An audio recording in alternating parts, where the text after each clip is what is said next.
Want to start trading on MetaTrader 4 with a real account? In this video, I'll show you exactly how to set up a live MT4 account so you can trade Forex, stocks, or crypto with real money. First, you need to choose a broker that supports MetaTrader 4, like Oanda, IC Markets, or XM. Go to their official website and sign up for a real trading account. During registration, you'll provide your personal details, verify your identity, and select account settings like leverage and currency. Once your broker approves your account, they'll send you an email with your MT4 login credentials. That includes your account number, password, and the server name. Next, download and open the MetaTrader 4 app or desktop platform. Tap Login to an existing account.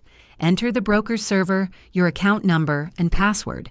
Once logged in, you're ready to start trading with real funds. If this video helped you, please like and subscribe to the channel for more straightforward trading tutorials.